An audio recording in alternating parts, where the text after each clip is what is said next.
Interessante que nesse texto nós vemos que a Bíblia faz questão de mencionar que aqui foi a primeira vez que os discípulos foram chamados de, diga, cristãos. Até então essa palavra nunca tinha sido utilizada, até que essa palavra não tinha sido mencionada. Eles sabiam que esses discípulos, essa comunidade pregava o Evangelho, todos sabiam que eles pregavam a Cristo, todos sabiam que eles tinham andado com Jesus, a liderança dessa igreja, todos sabiam que eles faziam também os sinais que ele fazia, eles curavam como o mestre curou, eles libertavam como o mestre libertou. Aqui em Atos capítulo 11, você já vê os sinais que Jesus prometeu que eles viveriam. Jesus mesmo disse que os discípulos fariam até obras maiores do que ele. Muito bem, eles já faziam isso. A igreja tinha crescido, já tinha se dispersado só de Jerusalém, já tinha alcançado várias províncias, vários lugares. E eles estavam aqui em Antioquia, era a terceira cidade mais poderosa do Império Romano, de Antioquia. É onde teve uma igreja poderosa, que os estudiosos dizem que era como se fosse uma sede. É como se fosse a igreja mais importante, talvez fora de Jerusalém, mas é a que mais cresceu. É a igreja que posteriormente envia Paulo, envia Barnabé. É uma igreja que realmente vivia na palavra. E é interessante, justamente aqui, é que pela primeira vez, eles são denominados cristãos. Hoje, a palavra cristão significa alguém que faz parte do cristianismo. Na abordagem religiosa, aquele que diz que confessou a Cristo e então tem como religião que ele escolheu o cristianismo. Mas aqui não era essa a abordagem que eles faziam. Eu queria que nós voltássemos para o sentido original do que aconteceu aqui. Aqui você vai perceber que eles foram chamados de cristãos pelo realmente significado da palavra. E obviamente o Novo Testamento, você sabe, ele foi escrito na língua grega. E cristão significa pequeno Cristo. Cristãos, pequenos cristos, obviamente. Então olha para cá.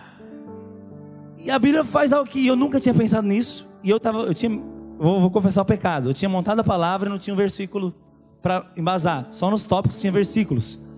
E eu falei, Deus, me dá um versículo, porque eu não gosto de começar a palavra sem ler a Bíblia. Confessando meu pecado. Eu sempre começo pelo versículo e vou ramificando. E Deus me dá a palavra. Mas eu fui meditando, eu fui tendo os princípios, escrevendo. Depois eu fui colocando os versículos, fui confessando meu pecado aqui. Mas engraçado, Deus ministrou meu coração. Eu falei, o que eu posso começar falando sobre ser cristão? Aí eu lembrei, não sei se foi o Espírito ou que eu lembrei. Eu acho que foi o Espírito Santo que me lembrou. Porque até o desejo de buscar ele vem dele. Então eu prefiro. O diabo não foi, né, irmãos? Olha para cá. E aí eu meditei nesse texto. Aí eu li o texto e orei em cima do texto. E aí eu observei algo que é muito óbvio, mas que é onde eu quero começar a palavra. A Bíblia não é muito de falar quanto tempo ficaram no lugar, quanto tempo em outro. Mas ele começa o versículo dizendo, e por todo um ano. Ele não fala que foi só durante um ano. Por todo um ano, eles se reuniram na igreja. E ensinaram numerosa multidão. Isso em Antioquia. E foram aqui então, diante desse contexto, que eles foram chamados pela primeira vez de cristãos. Percebe que não é à toa, nada na Bíblia está à toa. E o Senhor me mostrou claramente, eu nunca tinha ouvido, mas foi muito edificante para mim, porque eu percebi. Mesmo com milagres, eles indo para um lugar, para outro estabelecerem lugares, não chegaram a chamar eles de pequenos cristos. Eu acredito que a coisa mais marcante em Cristo não eram os sinais e os milagres que ele fazia, era quem ele era. Quantos acham assim também? Diga amém. Eu acredito que a coisa mais marcante em Cristo, é impossível que sejam só os sinais, porque o povo que foi abençoado pelos sinais foi o povo que abandonou e se crucifica depois. Mas quem realmente ficou e estabeleceu a igreja, foi quem conheceu quem ele era. Interessante, Moisés fala, nos Salmos diz que Deus deu a conhecer aos filhos de Israel os seus feitos, mas a Moisés deu a conhecer os seus caminhos. Os caminhos de Deus falam de quem Deus é, os feitos do que Ele pode fazer, e é muito importante o que Ele pode fazer. Mas enquanto os discípulos faziam o que Ele fazia, somente, eles não foram chamados de pequenos cristos. Mas aqui por todo um ano eles conviveram. Todo um ano, foi um ano intenso. Eles ensinaram a palavra. E foi numerosa a multidão. E nesse ínterim, nesse contexto, eles olham aquela geração, olha e dá um nome para aquele segmento que nunca tinha existido antes. E dá um nome para aquele povo. Eles falam, vamos falar o que significa. Esses aqui são os pequenos cristos. Isso aqui é gente que parece com ele. Isso aqui é gente que ora como ele orava. Isso é gente que perdoa. Isso é gente que ama. Sim, é também gente que vive nos sinais. Mas no texto não fala que teve sinal. Mas no texto não fala que teve milagre. O texto fala que eles ensinaram, que eles conviveram, que foram igreja. Não existe o verbo igrejar, mas que eles igrejaram. Professor de português que me perdoe, eles igrejaram. Acho que é de professor de português, você sabe, né, irmãos? Está até estagiando na escola já. Eles igrejaram de forma genuína, de forma espontânea. E aqui nesse ambiente eles são chamados de cristãos. Acredito que ser cristão, ser um crente de verdade, que é o que nós queremos falar, um crente na prática, talvez era o que menos deveria ser pregado. Só que hoje talvez é o que nós mais necessitamos. Em dias de falsidade, de coisas corrompidas, de coisas deturpadas, modificadas em prol do bem do ego do homem. Mas nós podemos observar que a Bíblia enfatiza o todo um ano. Eles enfatizam um lugar, um estilo de vida que possa externar o caráter, que possa externar o comportamento. Olha para cá. Então ser crente na prática, eu não quero aqui me deter naquilo que é a porta de início para ser crente. É óbvio que primeira coisa é gente que nasceu de novo. Se você não nasceu de novo, eu estava falando isso para os irmãos hoje, ali que vieram do encontro, eu dei a primeira aula da consolidação, fundamento da vida cristã, tem tudo a ver com isso que eu vou compartilhar. Não tem começo de vida cristã sem um novo nascimento. É ali Simão, naquele ambiente que ele tem revelação de quem é Jesus, de quem é Cristo. Ele tem revelação, o Espírito revela a ele, porque carne e sangue não podem revelar. E nesse ambiente em que é revelado a Cristo, e ele vê Jesus não como um profeta, não como um milagreiro, não como o que as pessoas dizem que ele é, mas ele tem uma visão pessoal, específica, que é resultado de revelação. Quem é Deus? Quem é Jesus? Eu pergunto para você nessa noite, quem é Jesus para você? Quem é Cristo para você? O que ele representa para você? Ele tinha uma visão pessoal, então Jesus disse, é sobre esta pedra que eu edificarei a minha igreja. Mas interessante, a palavra pedra ali, que é a pedra no total, uma rocha, quando Jesus fala, tu és Pedro primeiro, significa um pedaço dessa pedra, uma lasca dessa pedra, um compartimento separado dessa pedra, talvez que ficou desviado, bateram, a pedra quebrou, ficou um pedacinho, é um pedaço de pedra. Ele fala, você é pedra agora, você tem essa natureza, mas é sobre a rocha inteira que eu edifico, a revelação completa. O que ele estava dizendo para Pedro? Pedro, agora a sua natureza é a mesma do que a base da igreja, porque a base da igreja, o fundamento é Jesus Cristo, e quem nasce de novo, tem Cristo dentro de si, a natureza mudou, ele nasceu de novo, tão somente pela graça, tão somente pelo amor de Deus, pelo perdão de Deus. De alguma forma, Deus preparou um encontro, você creu, ele te salvou, porque naquela cruz ele morreu por você e por mim, e quando nós estamos diante da revelação do amor, nós estamos diante da revelação da cruz, nós estamos diante da graça, então nós podemos nascer de novo. Nós podemos olhar para a cruz e falar, foi por mim, Ele me ama e eu vou nascer de novo. Isso é o começo, ok? Esse é o começo. Só que não para aí. Deus não é incoerente, insano, jamais vai ser, nunca foi, de querer, eu estava falando para os irmãos, marcar um encontro, tocar a sua vida, enviar o Espírito dentro de você, o Espírito dentro do seu coração, e aí Ele te abandona por aí. Ele fez isso para quê? É como nós falamos nas 2 semanas anteriores, a importância de ir até o final, a importância de concluir a carreira, a importância de ir até o fim. Vou te falar, nascer de novo é a porta de entrada, é a maior dádiva. Você nunca pode perder a alegria da salvação. Até que Davi, quando pecou, no Salmo 51 ele fala, Senhor, restitui uma coisinha. O que, Davi? Restitui a alegria da salvação. Será que talvez ele não percebeu que porque perdeu a alegria da salvação, aquele coração grato, apaixonado e deslumbrado com tão grande salvação, foi que talvez ele tentou outra coisa para preencher. Não podemos perder a alegria da salvação, mas não para na salvação, porque a salvação do Espírito foi Deus que fez completa. Mas existe um processo em que a nossa alma está sendo transformada. Existe um processo em que o propósito dele, que é te fazer e me fazer como ele, está acontecendo. E ser cristão na prática começa nascendo de novo. Se você não nasceu de novo, não adianta pensar nos outros tópicos. Se você que está hoje nunca confessou a Cristo como Senhor e Salvador, faça. No final do culto eu vou fazer um apelo, porque não tem cristão na prática sem primeiro ser cristão. Mas o que é na prática? É de verdade. E de verdade na prática, eu quero compartilhar alguns princípios. Interessante que senti algo, eu vi algo um dia, eu em cima disso escrevi algo que eu achei tão marcante. Ser cristão é ser parte da história de Deus, e não apenas Deus ser parte da nossa história. O que é isso, pastor? Eu meditei nisso hoje. Ser cristão é mais do que saber que Deus um dia fez parte da sua história, do que ter um testemunho, tipo assim: olha, eu era viciado, Deus me libertou. Ótimo. Nossa, eu era divorciado, Deus restaurou meu casamento. Nossa, eu era prostituta e o Senhor me libertou, hoje eu me guardo. Muito bem, parece que Deus fez parte da história. E todo cristão, Deus fez parte da história dele. Mas ser cristão de forma completa, eu fiquei pensando, e isso é muito verdade, é quando você afeta tanto tudo ao seu redor, por ser tão afetado por Deus, que agora você faz parte da história de Deus. Os discípulos aqui, quando são chamados cristãos, eles fazem parte da história de Deus. A história de Deus é a Bíblia. Diga amém. E sabe o que é a história de Deus? É mais do que falar onde Deus, quem foi tocado por Deus e em quem ele entrou na história. Mas é gente que entendeu tanto, foi tão marcado, que ele falou: eu não quero parar como abençoado, eu quero ser um abençoador. Eu não quero parar como quem foi amado, eu quero amar. Eu não quero parar como quem foi curado, eu quero curar, eu quero libertar. É quem entende que agora ele faz parte da história de Deus. Ele é pequeno Cristo.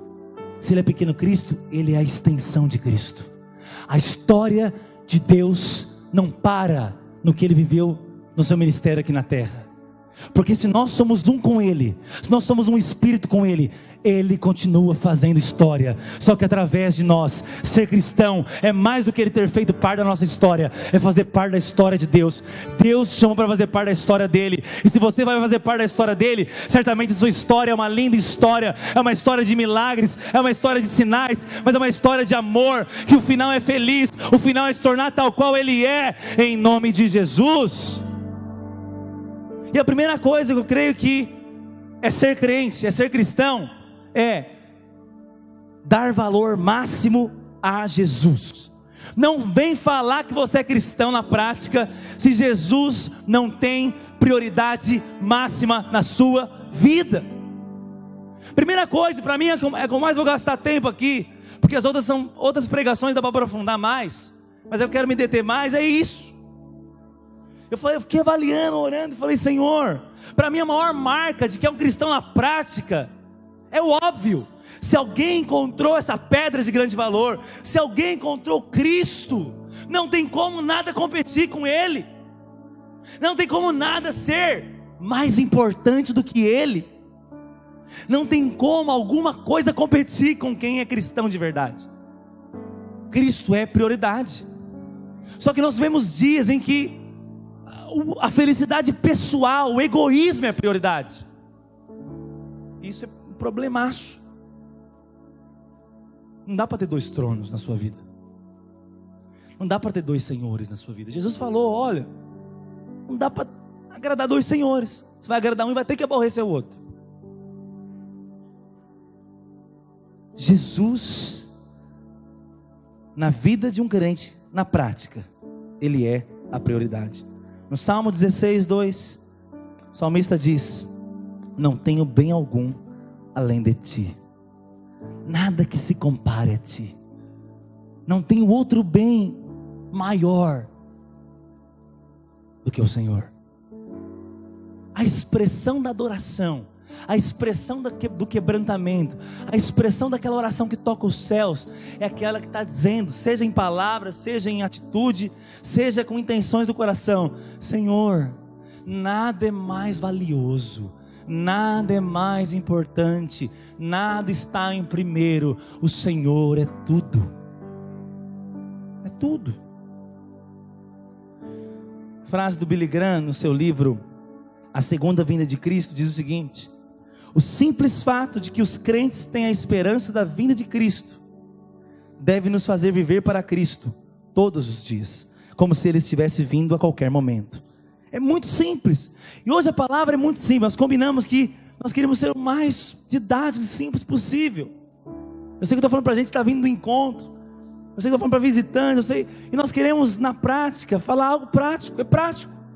Se eu sei e eu tenho a esperança da vida eterna, e eu em sã consciência acredito realmente acredito na conversa que Ele voltará, buscará a sua igreja, e eu viverei para Ele, e eu acredito. Quantos acreditam também?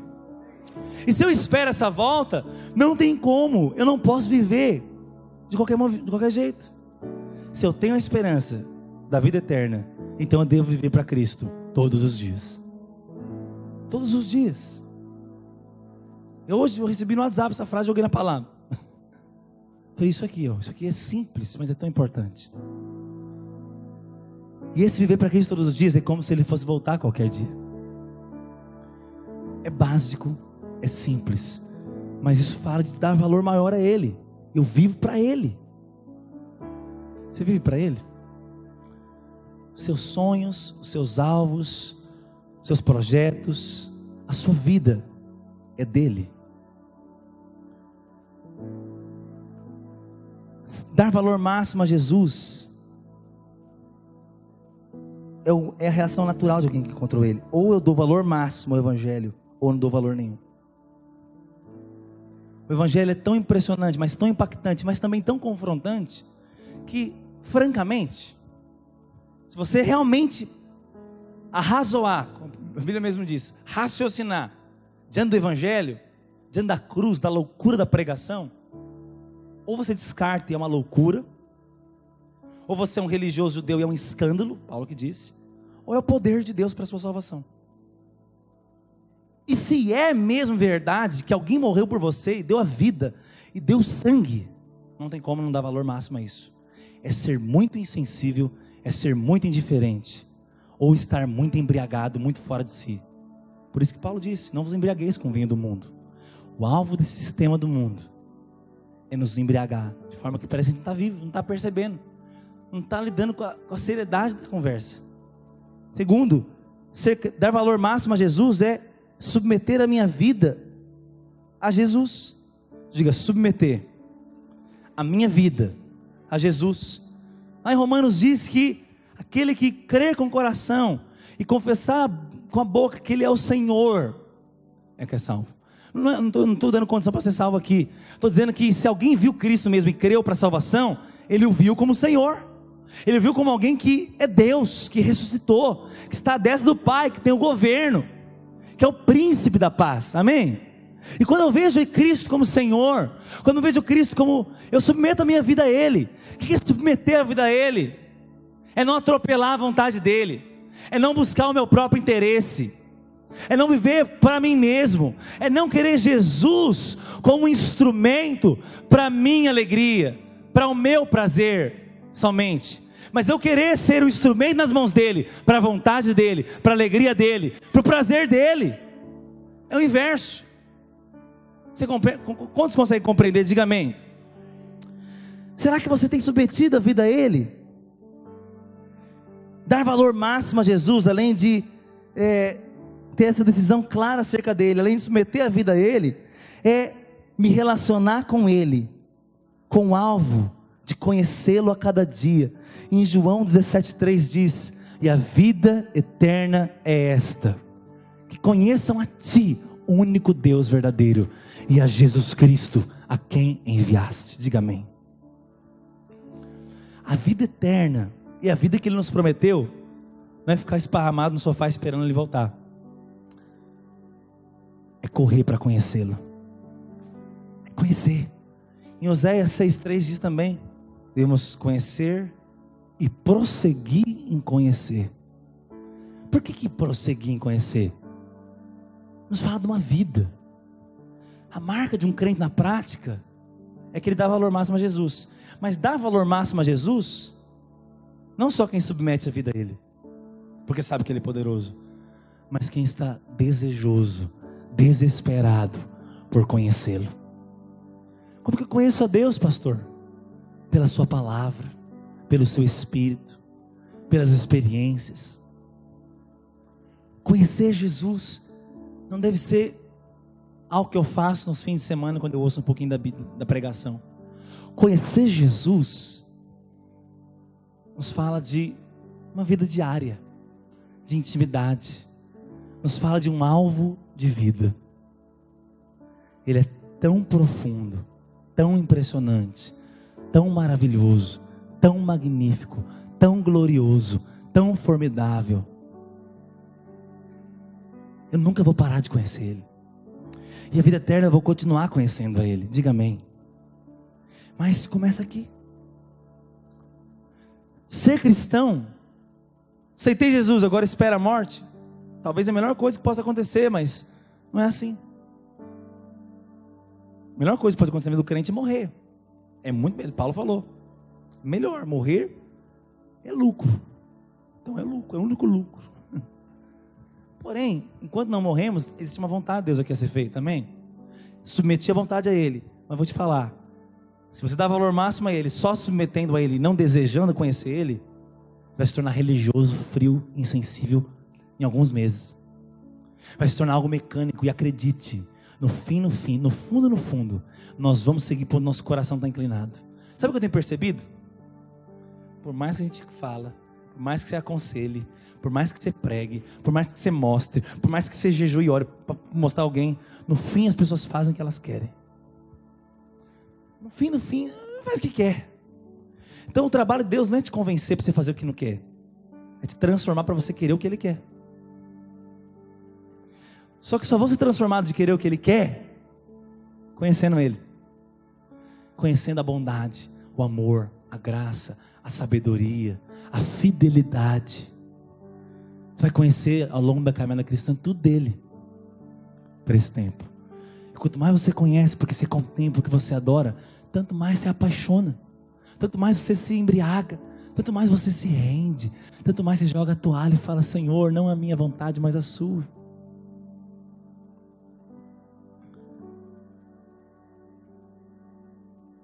O que é dar valor máximo a Jesus?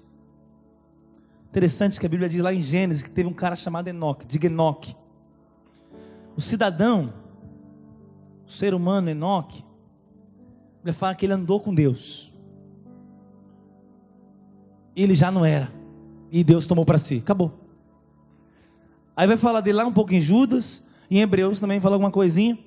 Mas olha para cá, Enoque foi um homem de Deus. Só que a Bíblia não fala que ele fez nada, que Deus não fez nada por ele, que não aconteceu nada.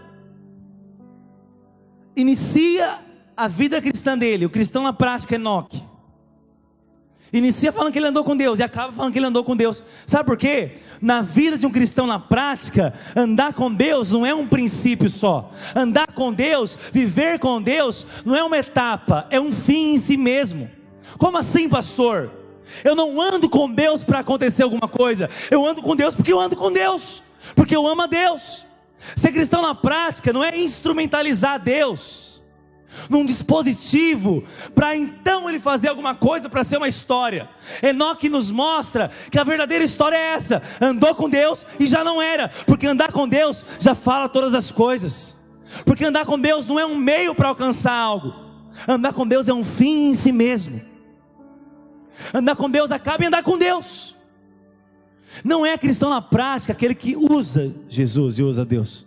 Não é cristão na prática aquele que anda com Deus só em alguma condição. É aquele que anda com Deus como um fim. É aquele que anda com Deus por um relacionamento, porque Ele ama. Ele não é um boneco, Deus não é um boneco. Ninguém aí é manipulado ao ambiente de liberdade, ao ambiente onde flui o amor, ao ambiente onde há um relacionamento. E esse relacionamento é capaz de todas as coisas. Ele é suficiente para todas as coisas. Cristo é tudo que você precisa. Quando Cristo é uma ponte para você conseguir algo que você precisa, você não é cristão na prática. Quando Cristo é um degrau para chegar onde você quer, não é cristão na prática. Por isso que tem lá Enoque para te mostrar. Ele andou com Deus, já não era e acabou, e ponto final. Andou com Deus e Deus andou com ele e acabou. É suficiente. É suficiente. É tudo que você precisa. Eu sou cristão na prática quando eu dou valor máximo a Jesus. Eu dou valor máximo a Jesus quando eu ando com Ele como um fim, não como um meio. Ele é suficiente. É por isso que quando Paulo queria usar Ele para sair o espinho da carne, ele queria Jesus por algum momento, por um meio, para aliviar alguma dor. Jesus falou: a minha graça te basta. Não significa que não saiu depois, não significa que Deus não transformou, não está dizendo isso. Pode ser que sim, pode ser que não. O que significa que esse não é o X da questão. O ponto central da equação é: o que é suficiente para você? Alguém que genuinamente foi salvo e genuinamente é cristão, ele não está esperando Deus fazer alguma coisa para provar que Ele é bom. Ele não está esperando acontecer alguma coisa para então se alegrar com Deus. Ele não está esperando nada. Ele está dando tudo sem esperar nada, porque ele já teve tudo. Ele já tem a alegria da salvação no coração dele. Ele já é amado. É como aquela mulher que derruba e quebra aquele vaso de alabastro. Ela fez parte da história de Deus. Faz parte da história de Deus quem vê Deus como suficiente, como tudo que você precisa, e não como um degrauzinho, um meio para alcançar alguma coisa. Ele é tudo. Ele é maravilhoso. Ele é o prazer. Ele é a nossa alegria. Deus é delicioso. É delicioso desfrutar da presença de Deus. A presença de Deus é melhor que qualquer coisa. É melhor que o sexo, é melhor que o dinheiro, é melhor que a fama, é melhor que a honra de homens. A glória, a presença, o prazer que você pode viver diante dele, você só vai viver quando ele é um fim e não um começo ou um meio. É por isso que ele diz: eu sou o caminho, mas também sou a verdade, mas também sou a vida. E fecha a conversa, eles não precisam de mais nada. O cristão é cristão na prática quando Jesus tem o valor máximo na vida dele. E ele tem o valor máximo na sua vida. Repetindo, quando foi uma mudança radical, você deu valor tudo para ele. Segundo, quando você submete a vida a ele, é dele. E quando ele é um fim, ele é tudo que você precisa. Ele é o ponto final, ele é o ponto de início, ele é o alfa. Por isso que ele é o alfa e o ômega. Não começa nele para acabar em alguma coisa. Olha para cá. A vida eterna só é uma esperança, não porque vai ter algo lá que não tem aqui. É porque lá eu vou ver melhor, que eu já estou começando a ver aqui. O que eu estou querendo te dizer? Dentro da sua experiência e a sua existência, não tem nada mais para você conhecer melhor do que Deus. Sabe, fim do jogo, a última fase, acabou, congratulations, sabe, quando zerou, troca, compra outro jogo, já zerou o jogo, você já zerou o jogo, filho, você encontrou o máximo, o ápice da perfeição é Cristo. A vida eterna é só ver melhor aquilo que você já tem. Então, você não tem que ter expectativa nenhuma mais. Sabe por que, infelizmente, muito crente se frustra o tempo todo? Porque ele ainda acha que algumas coisas transitórias dessa vida, como dinheiro, casar, ter filho, ministério, vai ser melhor do que ele já teve. Mas Cristo não é uma ponte para ter uma nova alegria. Cristo é alegria. E porque é alegria, Ele te conduz nessa vida que é uma alegria.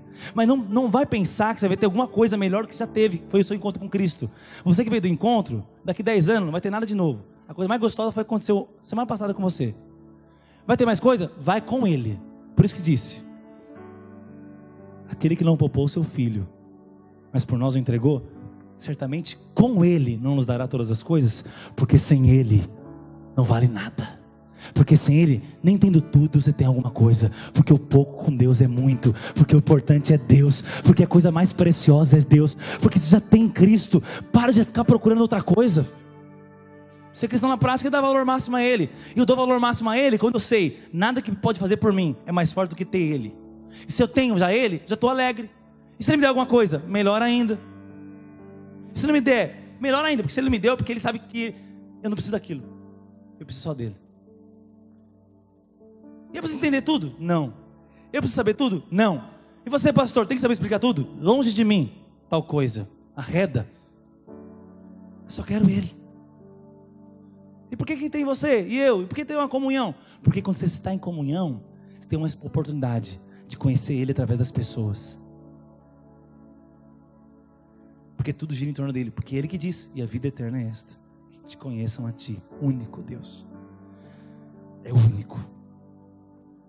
Ele não pode ser um Deus que vai te levar a satisfazer o Deus do seu ego, do seu orgulho. Não. Pelo contrário. Quantos querem dar valor máximo a Jesus todos os dias? Diga amém bem forte. Ser crente é ser pela verdade.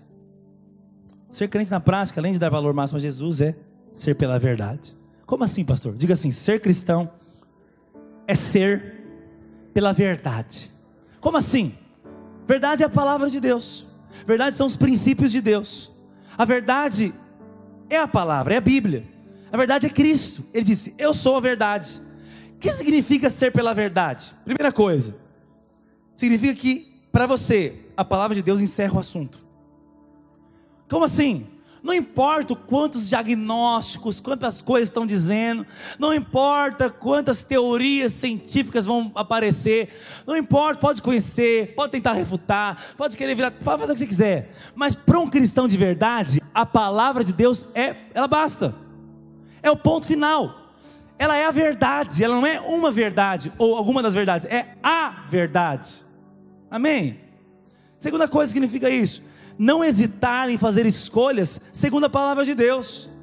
Ah, pastor, eu vim do encontro agora, eu nasci de novo, eu tenho um namorado, um noivo, que ele diz que a última coisa da vida que ele vai fazer é se converter. Eu estou noivo, estou com a data de casamento marcada para mês que vem. O que eu faço? Porque é uma situação muito específica, né? Não é muito específica. 1 Coríntios diz: não há comunhão entre a luz e as trevas. E se ele não se converter, você não casa. Termina com ele? Termina com ele. Pastor, mas termina com ele. Mas você tem que ter medo de falar um negócio desse, o cara pode vir atrás de você. Então vai atrás da Bíblia. Se fosse conselho meu, eu tinha medo de falar, mas não é conselho meu, é conselho de Deus. Acabou. Desculpa, se você ainda dá circunstância, sentimento, o que você quer para competir com a palavra de Deus, você não é cristão na prática. Cristão na prática é pela verdade. É pela verdade. Eu não sou pela ideologia direita, ideologia esquerda, eu sou pela verdade. Eu não sou por A ou por B, eu sou pela verdade. Eu não sou nem pelo meu pastor, eu sou pela verdade, antes dele. O dia que ele pregar mentira, eu não sou mais com ele.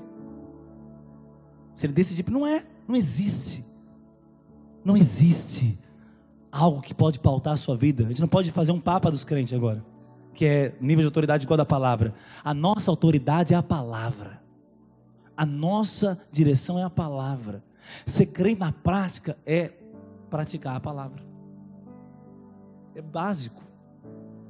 Eu não sei tudo da palavra, aí que está. Então eu me relaciono, então eu discuto, então eu ouço, então eu me quebranto, então eu discordo, então eu aprendo. Mas acredite, Deus é o maior interessado em te revelar a verdade. Não vê quem não quer.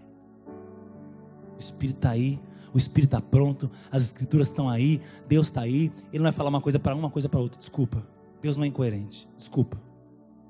Vamos parar com aquela conversa politicamente correta. Todos os caminhos levam a Deus. O importante é ter uma religião, não é verdade? Porque um dia a gente vai chegar diante dele. O importante é que fez o bem. Que fez o bem? Fez o bem.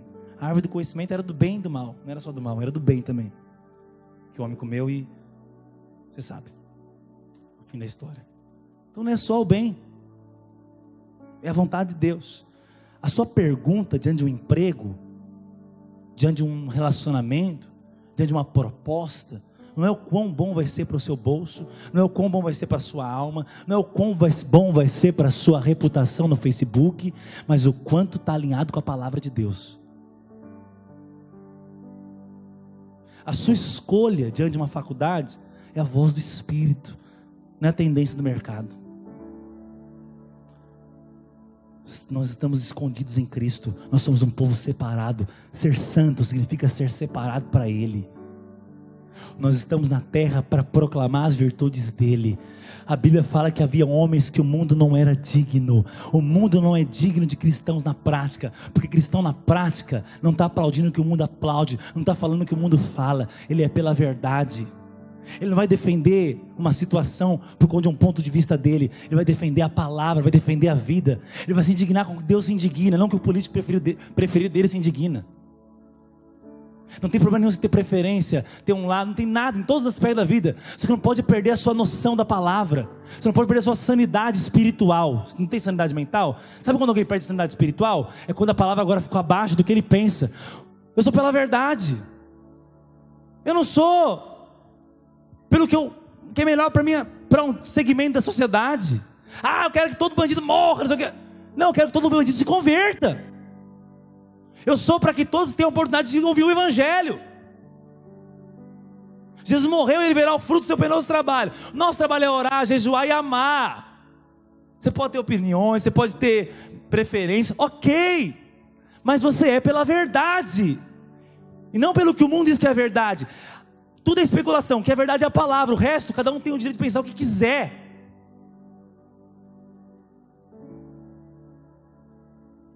Ser pela verdade é andar na contramão do seu tempo. Se você, um dia eu vi interessante numa pregação, um pastor comentando um aconselhamento. Uma irmã veio para ele e falou assim: pastor, eu percebi algo, que Caim, no fim das contas, ele é mais abençoado e bem sucedido do que Abel, do que a descendência de Abel. Abel morre, e mais, depois vem o Sete lá, mas Caim é mais bem, por quê? Porque um edificou uma família, mas o outro edificou uma cidade. Por que a pessoa falou isso? Porque os parâmetros de sucesso, os parâmetros de êxito, os parâmetros de ser abençoado, não estão alinhados com o que a Bíblia diz que é abençoado. Estão alinhados com o que o mundo diz. Cidade é maior que família, mas para Deus família é maior que cidade. Porque inclusive a Bíblia diz, é melhor dominar o seu espírito que conquistar uma cidade. Mas por que a pessoa vem um ser humano desadequado com a palavra e fala um negócio desse? Porque ele está na maré do mundo. E não adianta, ser cristão é na contramão. Você está preparado para estar na contramão? É normal postar foto rebolando. Para Jesus não. Então rebola no inferno.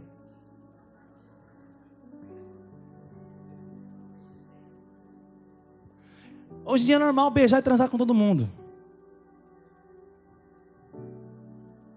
É porque eu me converti, tinha aquela musiquinha lá. Beijo na boca é coisa do passado. Moda agora é namorar pelado. Oi, faz tempo que eu me converti, rapaz. Eu dançava.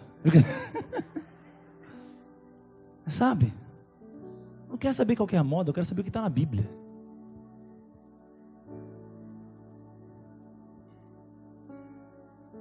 O seu testemunho, a sua história, a sua vida, a cada dia se parece mais com a história do mundo ou com a história dos homens e mulheres de Deus que andaram na palavra?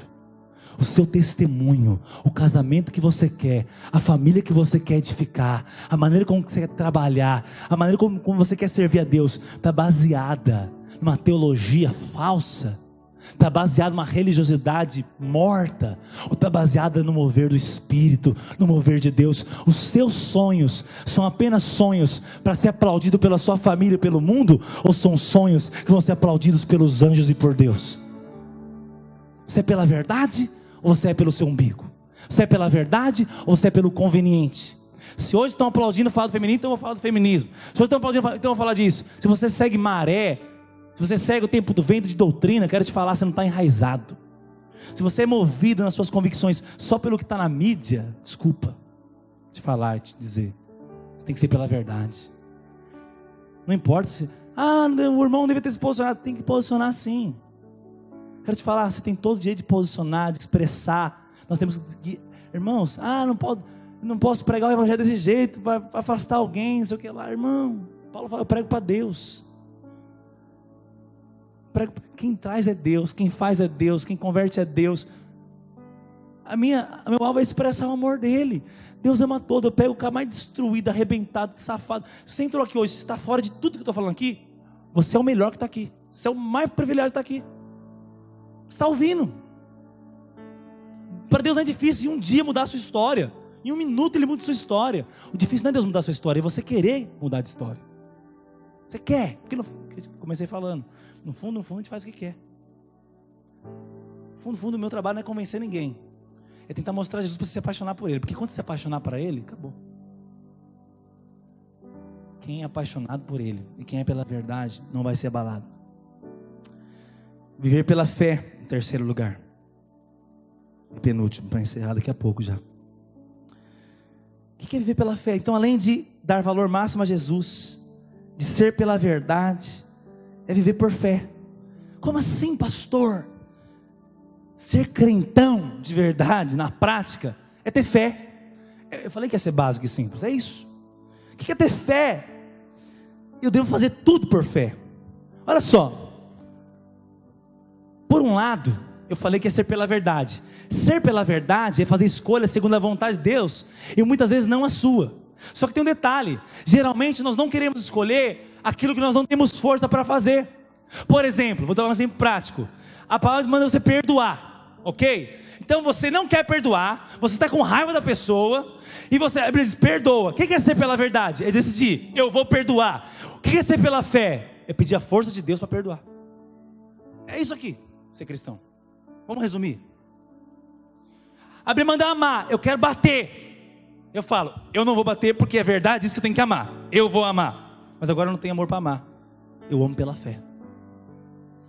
Sabe por que o justo vive pela fé? Porque em tudo que Deus manda você fazer, você vai se deparar com uma coisa: em você mesmo não tem condição de fazer.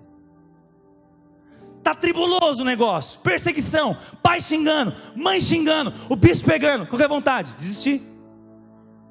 O que a Bíblia manda? Perseverar. O que você não tem dentro de você? Força para perseverar. O que Deus tem? Força para você perseverar. O que é fé? Deus me dá força para perseverar. Persevera. É simples. Fé não está baseada num sentimento, numa sensação, num arrepio, numa eletricidade. Minha música tocou no culto hoje, eu vou fazer. Não. Foi o sinal que eu pedi, ela veio de vermelho, é ela.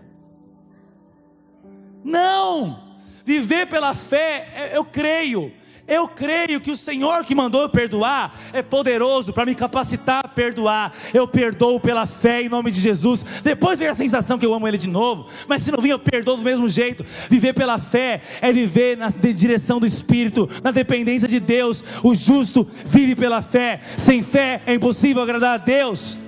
E um grãozinho de mostarda que for sua fé, você move montanhas. Quando você move pela fé, é quando você não é movido pelas circunstâncias. Só move pela fé quem não é movido pelos ventos de doutrina.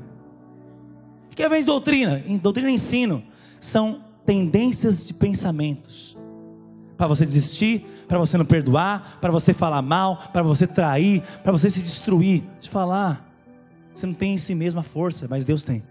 Andar pela fé é fazer tudo pela fé. Eu prego pela fé, eu lidero pela fé. E a Bíblia diz: o que eu faço sem fé é pecado. Por que é pecado? Porque o fim daquilo que eu faço sem fé é a minha glória, porque eu fiz. E o fim daquilo que eu fiz por fé é a glória de Deus. Ele fez através de mim. Não tem cristão na prática que não crê. Se por um lado eu não faço o que eu quero, porque eu sou pela verdade, por outro lado, não faço pela minha força, eu faço pela fé. Você crê realmente no poder de Deus? Sabe qual para mim é o maior sintoma do pecado, da consequência? Eu falo, isso está nos encontros, é a incredulidade. Se tem um negócio que a religião e o pecado faz com o peão, é deixar ele incrédulo.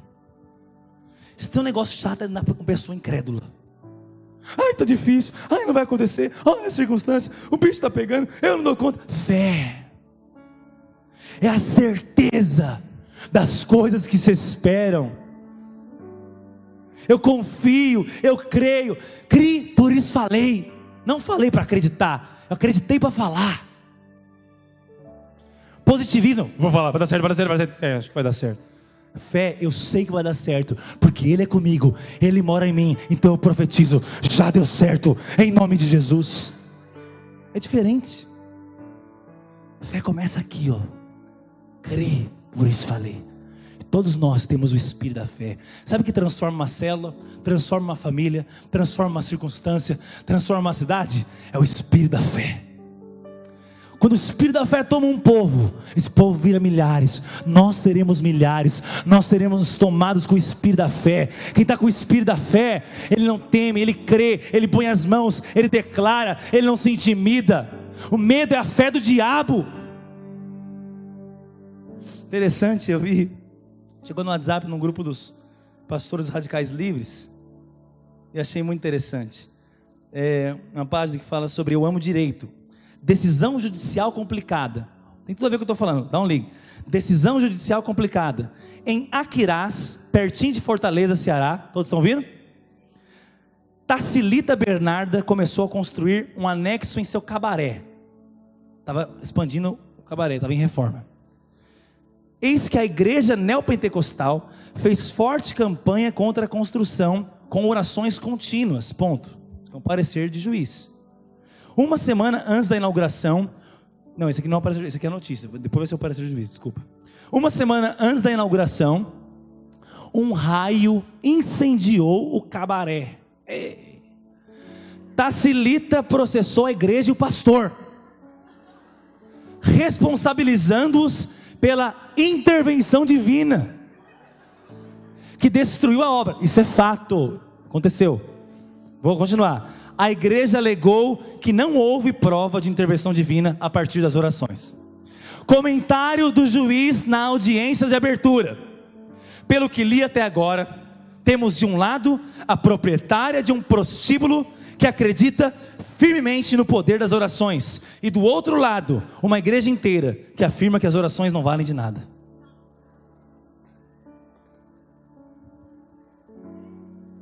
Ai, olha o que o juiz falou. Por um lado nós temos um prostíbulo que afirma veemente, de forma veemente, que o poder de Deus pode agir, que a oração pode botar até fogo no cabaré. Rapaz, mas a igreja falou que não. É lógico que a igreja falou para não tomar o processo. Olha para cá. A minha pergunta é: será que você acredita na intervenção divina? É simples, você acredita mesmo? Quando você faz isso aqui, ó, para orar, Deus vai lá e faz. Você acredita nesse negócio? Você acredita? Porque se você não acredita, chega a uma conclusão. Então você não ora, porque quem ora acredita, porque quem ora vê acontecer. Não tem uma oração que não foi respondida. Não são na hora que a gente quer às vezes, mas elas são respondidas. Você crê na fidelidade de Deus? Não é cristão. Cadê meu celular? Cristão na prática quem tem fé, quem caiu da fé. Quer saber como está a sua vida espiritual? Como está a sua fé? Sabe como eu sei que alguém está bem com Deus? Como ele está, como está a crença dele. E o que você fala denuncia muito o que você crê. Então a célula não tem nenhum contexto, ainda falta uma semana. Como que você, o que você fala? Como você está enxergando? O pai que você ora para converter está piorando. O que você fala? O que você está enxergando? Você dá uma oferta de sacrifício na reforma e perde emprego. Deus é obrigado a te promover? Não. Você é obrigado a dar? Também não. Deu porque quis. E bem-aventurado porque deu. Porque vai ter? Não, porque não, o dinheiro não te tem. Isso é mais valioso do que ter dinheiro. Como você fica quando perde emprego? Porque se a bondade de Deus, e eu termino falando que é cristão na prática que anda em amor, e eu já entro para te encerrar, pode vir os irmãos do louvor aqui. Se é cristão na prática, quem vive mudando de opinião acerca da bondade de Deus pelas circunstâncias, ele não anda em amor. Sabe o que é andar em amor? Nós vamos falar 4 palavras só sobre amor em julho. Tem uma série, a gente está bolando. Então não vamos falar tudo de amor, porque nem as 4 semanas já fala metade do amor, nem 10%. Porque o amor é Deus, amém? Vamos conhecer, vamos saber que é amor, mas lá na eternidade. Mas 3 coisas acerca do amor. Primeiro, você se sente amado por Deus? Você não é cristão na prática e não se sente amado por Deus. Sabe por quê? Ninguém aguenta. Não dá para ser crente na prática se não se sente amado por Deus. E não dá para se sentir amado por Deus só quando as circunstâncias estão boas. Não dá. Não dá. Deus me ama, Deus não me ama. Ele te ama, ponto. E Ele não precisa provar para você que Ele te ama, Ele já provou na cruz. E o que eu estou passando agora? Não sei. Todo mundo está passando, não é só você. Todo mundo está passando alguma coisa aqui. Se eu falar aqui, quem tem um problema aqui agora que Deus resolve? Todo mundo tem, filho. Você não é o único, não. Né, Elias, né? Síndrome de Elias. Eu sou o único profeta. Cala a boca, tem 7.000. Deus falou para ele. Só para começo de conversa. Só eu sofro desse jeito. Ninguém tem uma família que nem a minha. Ele se compadece de você. Ele te ama. Ele está vendo. Ele está te fortalecendo. A confiança no amor dele não pode ser baseada no que está acontecendo. Tem que estar baseada no que ele falou. Porque ele é fiel e digno de toda confiança. Quantos podem dizer amém? Eu ando em amor quando eu não duvido desse amor. Eu ando em amor quando eu tenho certeza que eu sou amado. Segundo, eu ando em amor quando eu ando amando a Ele. E amar a Ele é ir até o fim com Ele, é desejá-lo, é conhecê-lo. É o primeiro tópico que eu te falei. Amar a Ele é valorizar Ele. Amar a Ele é não desistir dEle. Amar a Ele é se apaixonar a cada dia. Mas mesmo um dia sem sensação nenhuma, sem paixão nenhuma, é saber que você pertence a Ele e você é dele. É ser fiel a Ele. É muito melhor pregar sobre a fidelidade de Deus, e ela vai gerar a sua fidelidade. Mas é bom também pregar de vez em quando. Vale lembrar, você precisa ser fiel, sabia? Mas não é com a sua força, é com a força dele. Ele é fiel e justo para completar a obra em você. Mas você está contemplando que Ele que é fiel, você vai se tornar fiel. Pastor, eu não consigo. Consegue. Experimenta perseverar. Experimenta ser sincero com Ele. Experimenta falar tudo para Ele. Experimenta se expor à palavra, ao Espírito e ao ambiente de igreja. E depois você conversa comigo. Eu tenho certeza do que estou te falando. Transformação é para todos. Você vai ser transformado segundo a imagem dele. Porque Ele que disse: aquele que começou a boa obra é fiel e justo para completar. Se completar a obra depende da fidelidade dele, eu sei que ele não falha, ele vai completar, acredite em mim. Mas andar em amor também é desfrutar do privilégio de amar as pessoas. Eu não posso ser um intolerante, justiceiro com as pessoas, mesmo as mais sujas e as mais pecaminosas. Eu só posso ser intolerante com pecados, com circunstâncias, comportamentos, mas eu tenho que ter uma santa delicadeza. Tem que ter uma santa sensibilidade. Cuidado com o que você posta, com o que você fala, como você fala. Andar em amor, não é cristão na prática quem não anda em amor. E não anda em amor quem não tem sensibilidade para com as pessoas. Paulo falou o seguinte: eu me faço de tudo para ganhar alguns. Vamos dar de inteligente para os gregos, vamos dar de judaicão para os religiosos. Ali não come carne? Vamos comer só a fruta ali também. Depois eu como carne na frente deles e quebro eles a palavra. Mas é Paulo. Agora nós queremos ser truculentos demais às vezes. Ande em amor. Amor é continuar amando, mesmo discordando poderosamente, mesmo discordando num nível violentíssimo. É conseguir olhar e falar: eu posso odiar a sua prática, eu posso odiar o seu comportamento, mas eu te amo. Eu tenho disposição de me abrir para conversar, para orar, para abençoar, para investir. Por outro lado, eu tenho que amar a palavra também. Não posso ficar com medo de externar o que eu penso. Não, mas eu tenho que ter sensibilidade de como eu falo.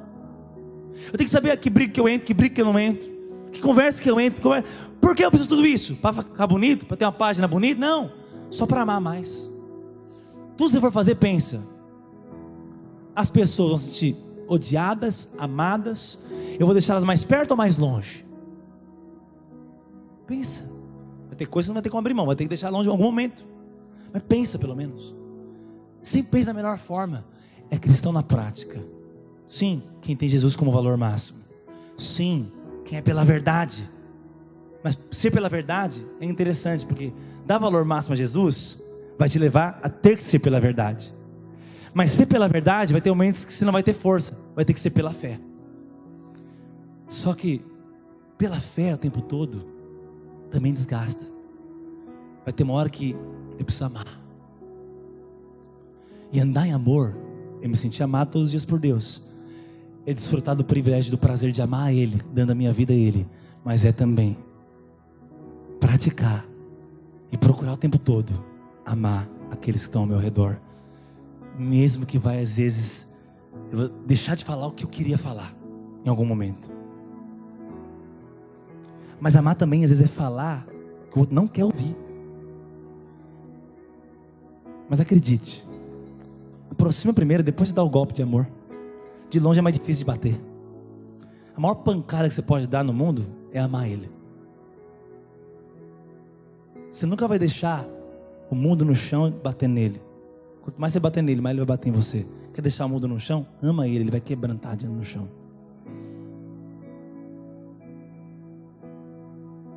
Tem muita gente que prega: aquele que endurece a cerviz vai ser quebrantado repentinamente, sem que haja cura. É verdade, somente no Velho Testamento. Mas sabe que Deus pode quebrar repentinamente através do amor também. Eu sempre pensei que era só o juízo, Bruno. Sempre achei que esse versículo era o juízo. Você fica endurecendo a cerviz, seu durão, Ele vai quebrar, vai te reduzir a pó. Mas sabe o que eu percebi nesses 10 anos andando com Deus? Todas as vezes que Deus me deixou em pó, não foi quebrando minhas costelas ou me arrebentando, foi me constrangendo em amor. De forma que eu falei: diante desse amor, eu sou como um pó. Então me refaz, me transforma, porque eu sou teu. Deus quebra mais pelo amor, acredite.